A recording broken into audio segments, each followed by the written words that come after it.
pour la croix. Merci pour cette résurrection qui nous donne l'espérance, la paix, la joie. Merci pour ton esprit qui nous parle, qui nous conduit, qui nous interpelle. Nous voulons te remettre ce temps aussi, justement, tu nous parles et tu nous donnes le vouloir et le faire à ton écoute. Au nom de Jésus-Christ. Amen. Ouais, je pense que chacun de nous, en tout cas la plupart d'entre nous, on connaît Aigues-Mortes, ville médiévale emblématique du sud de la petite Camargue, mais qui a joué un rôle central dans l'histoire des croisades. Donc, vous savez aussi bien que moi qu'il y a eu 8 croisades. Donc, c'était un port stratégique fondé par Louis IX au XIIIe siècle et le point de départ de plusieurs expéditions croisées qui marqueront en tout cas l'histoire de la chrétienté et du royaume de France. Saint-Louis, ou Louis IX, roi de France, est l'un des plus célèbres rois du Moyen-Âge,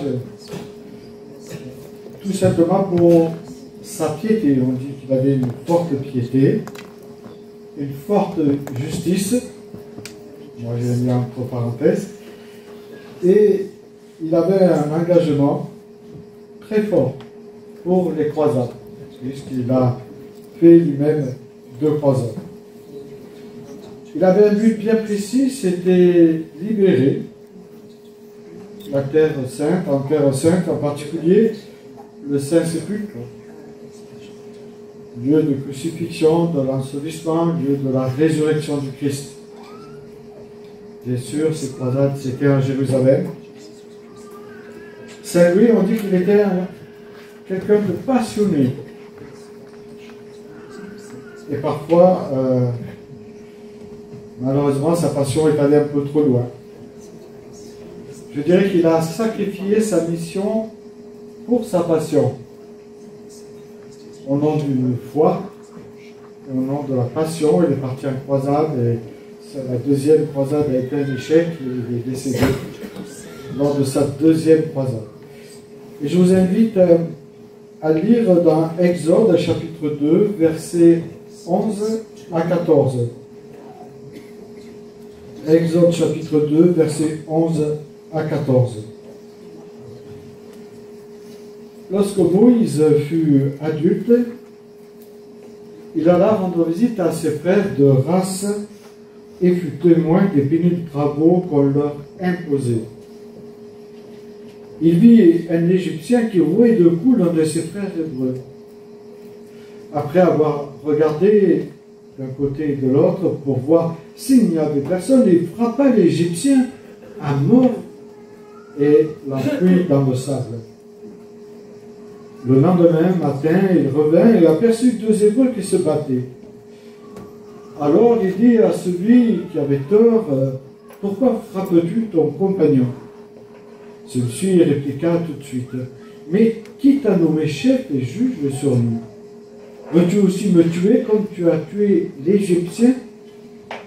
Alors Moïse prit peur et se dit que l'affaire allait s'ébruiter dans le royaume d'Égypte.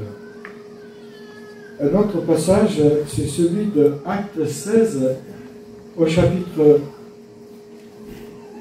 16, au verset 4 jusqu'au verset 10.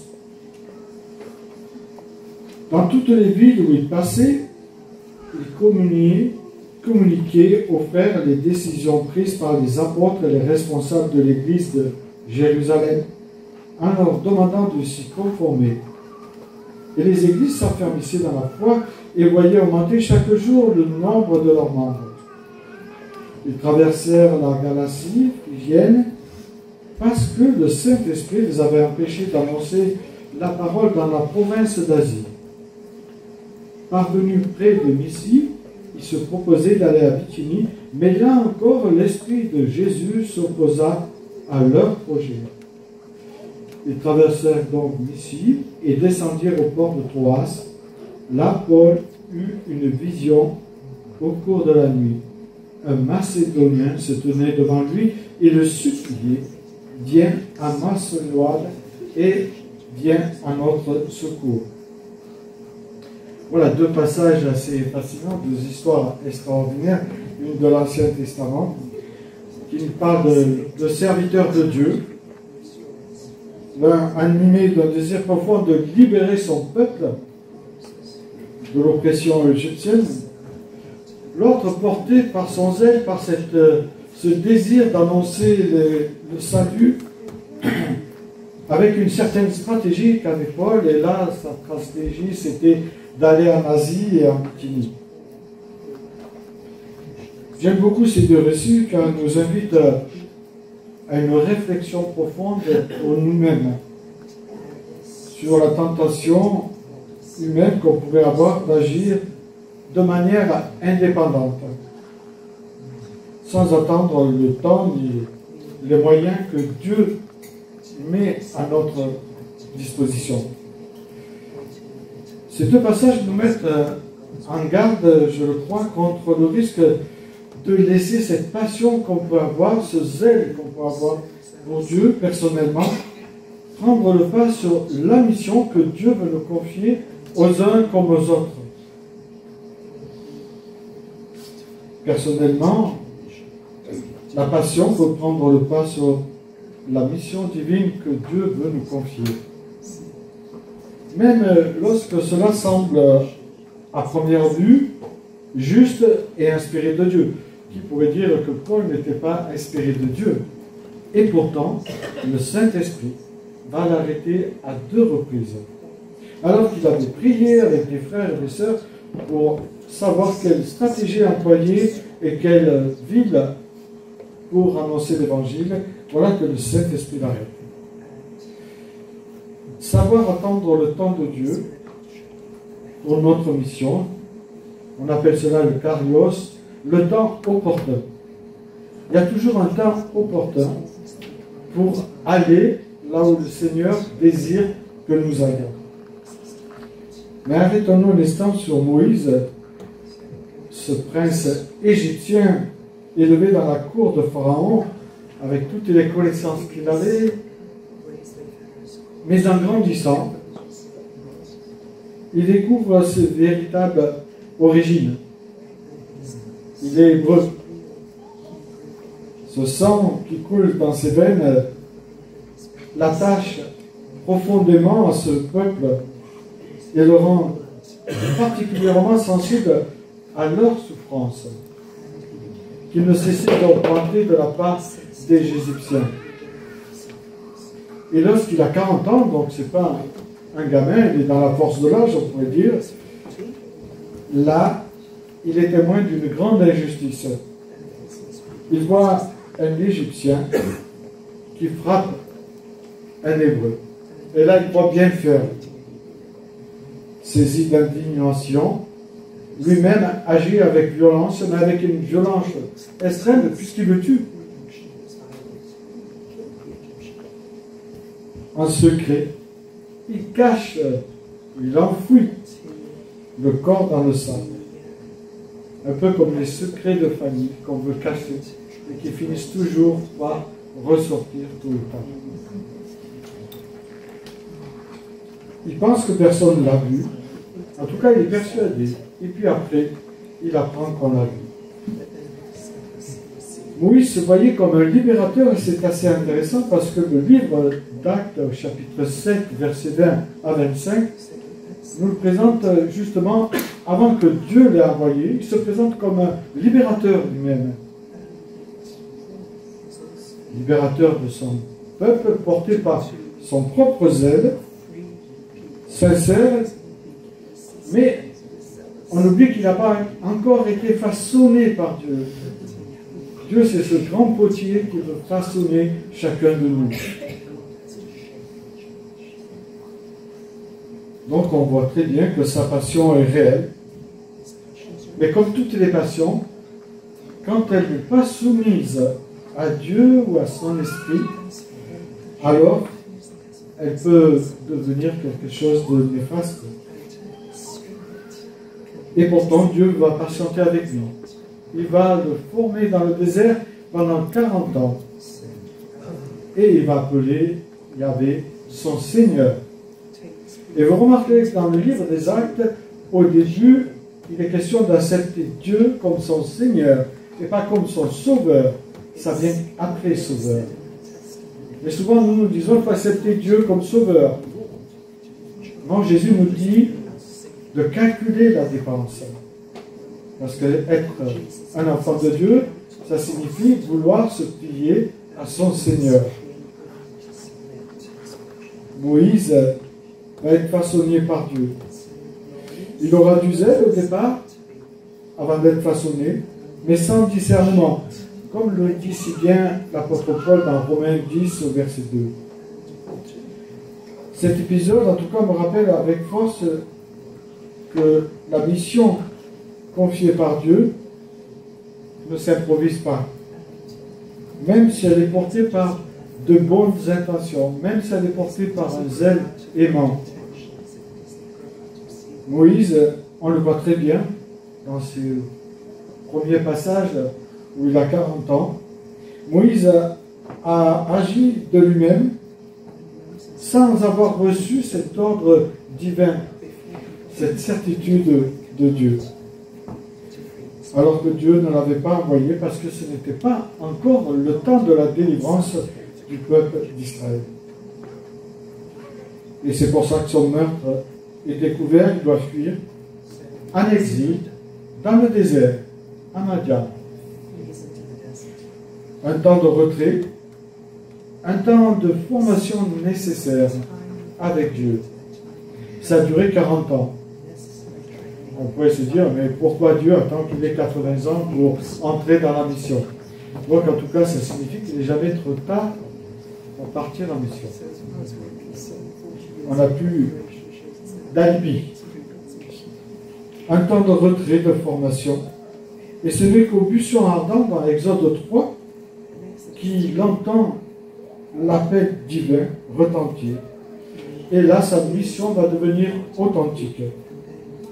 Il va aller délivrer son peuple selon la volonté de Dieu. Le livre des Proverbes est un livre très intéressant pour chacun de nous parce qu'il nous donne des exemples très forts. Par exemple, au Proverbe 19, verset 21, il est dit « Un homme forme de nombreux projets, mais c'est l'Éternel qui réalise les projets. »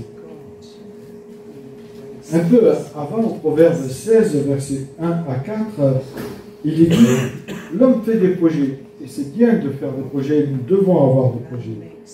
Mais celui qui a le dernier mot, c'est l'Éternel. Vous pouvez penser que tout ce que vous faites est bien, mais c'est l'Éternel qui apprécie vos motivations. » Portons maintenant une petite attention sur la mission de Paul, qui était convaincu de devoir annoncer l'évangile en Asie. Et là, il se heurte à une interdiction très claire de la part de l'Esprit Saint. Ce refus, vous remarquerez que plus tard, justement, cette mission a été accomplie, mais plus tard, au temps de Dieu. Donc ce n'est pas un rejet du peuple concerné, mais c'est pour Dieu une question de timing, de temps. Ce que Paul percevait comme un bon projet n'était pas inscrit dans le plan immédiat de Dieu. Et ça nous enseigne une vérité fondamentale. L'Esprit Saint n'est pas seulement un soutien pour nous dans la mission, mais c'est un véritable guide qui doit devenir et être souverain. Il ne fait pas que nous accompagner, il peut nous diriger nos pas. Il peut fermer certaines portes, il peut en ouvrir d'autres portes. Comme témoigne la vision de l'homme macédonien. Il trace pour chacun de nous des itinéraires selon sa sagesse divine, bien au-delà de notre compréhension missionnaire que nous pouvons avoir. Le troisième personnage c'est Saint-Louis. Donc si vous aimez l'histoire, arrêtez-vous. C'est assez intéressant pour ceux qui aiment l'histoire. Saint-Louis, ce roi chrétien, je l'ai mis entre parenthèses pour moi, donc ça ne concerne que moi. Il était porté par un zèle ardent où il entreprend cette mission. Libérer le lieu saint. C'est quelque chose de, on pourrait dire, de très bien. Pour lui, il était convaincu que mourir pour Jérusalem, c'était vouloir suivre le Christ, mais jusqu'au bout. Il va mourir là-bas. C'est dans cet état d'esprit qu'il part en croisade, 100% convaincu que Dieu l'appelle dans cette mission-là. Et c'est sa passion, qui était quelque chose de sincère, et font de lui, on lui a attribué le nom de saint. Donc on sait qu'il est mort à Tunis, loin de Jérusalem, et il a connu un échec dans sa bataille. Bien qu'il ait voulu sincèrement servir Dieu, je crois profondément qu'il est passé à côté de la véritable mission et qui a laissé des traces pas terribles chez certaines personnes. Cela nous rappelle profondément que l'intensité de la foi et la passion ne suffit pas pour aller en mission. Il faut aussi marcher selon le dessein de Dieu, selon la volonté de Dieu, et non selon notre propre élan. Le parcours de Moïse, de Paul et de Saint-Louis sont des parcours très intéressants. Ils nous démontrent que la passion seule ne garantit pas l'accomplissement de l'œuvre divine. Et je crois que Paul nous a laissé des enseignements dans 1 Corinthiens 10, au verset 11. Il dit, tous ces événements, il parle de tout ce qu'on peut recevoir, entendre au niveau de la foi chrétienne, leur sont arrivés pour nous servir d'exemple ou de leçon. Ils ont été mis par écrit pour que nous en tirions des instructions. Et j'espère pour nous que nous tirons des leçons de l'histoire biblique. Si Paul l'a écrit, c'est qu'on a besoin d'en tirer des leçons. Parce que des leçons de notre histoire et de nos guerres, je crois qu'on ne va pas tirer des leçons. En tout cas, je n'ai pas l'impression. Au regard de ces textes, on peut constater que la mission se construit pas seulement sur de bonnes intentions, pas seulement sur une passion, même si c'est important, mais sur l'obéissance, l'écoute de sa parole et la soumission à sa souveraineté de son Esprit Saint. Tous trois ont été de grandes figures de l'histoire religieuse. Ils avaient tous cette passion sincère, je le crois. Moïse aimait son peuple et désirait le libérer de l'oppresseur. Il y a une bonne intention derrière. Saint-Louis, ce roi chrétien du Moyen-Âge, croisé et canonisé, aimait le Christ à sa manière. Et Paul était rempli d'amour pour les âmes perdues. Ils étaient tous trois animés d'un profond désir de servir Dieu. Pourtant, à un moment précis, à un moment donné, Dieu les a arrêtés dans leur passion. Parce que leur passion précédait la direction de Dieu. Et je crois sincèrement que leur zèle, on pourrait dire initial, motivé par leur passion sincère, malheureusement a précédé ou dévié leur mission. Alors, loin de me dire que la passion est mauvaise, au contraire, car elle naît toujours d'un amour authentique, cet amour éros qu'on retrouve dans le grec, mais sans l'écoute attentive et beaucoup de humilité, la mission devient précipitation ou illusion d'autosuffisance. Il ne suffit pas d'être passionné pour Dieu, il est indispensable de se laisser conduire par son Esprit Saint. Car une passion non éclairée peut précéder Dieu au lieu de le suivre dans la mission qu'il désire nous confier. pour peut-être entrer dans la mission de Dieu. On le voit dans l'Écriture, il ne suffit pas de répondre à l'appel. Il est indispensable de s'offrir à lui, comme un culte agréable dont nous parle Paul dans Romains 12. Je vous invite donc, frères, par les compassions de Dieu, à vous offrir comme un saint sacrifice, afin de lui rendre un culte honorable et saint. Donc savoir attendre le temps opportun de Dieu dans notre vie est indispensable. Parfois, cela peut prendre du temps, on le voit pour Moïse, 40 ans c'est long, mais quel ministère il a eu après. Paul aussi, on sait qu'il n'est pas parti tout de suite annoncer l'évangile. Il a eu ses 3 ans dans le désert lui aussi, de Damas. Je crois que le désert est un lieu où on peut être à l'écoute. Moïse est passé de l'assurance humaine à la dépendance de Dieu. Et c'est ce que le Seigneur nous invite, chacun de nous. Passer de l'assurance à la dépendance de Dieu. Dieu ne précipite rien. Il nous forme. Il forme chacun de nous.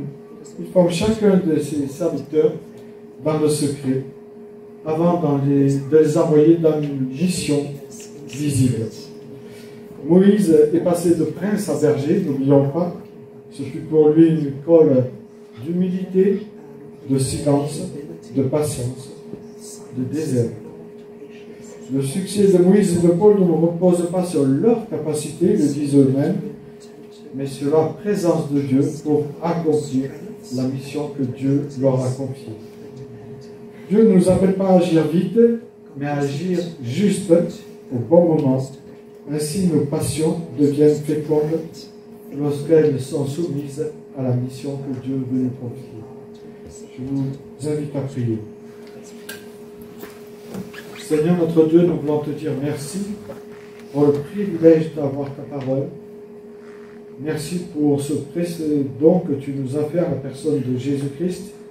Merci de nous rappeler, Seigneur, que c'est toi qui es souverain sur l'univers, sur la terre, mais que tu veux l'être aussi dans nos vies.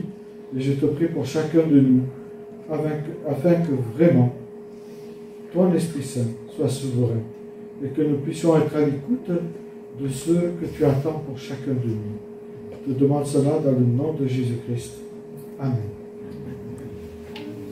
Donc, nous allons chanter, je crois. Quel chant?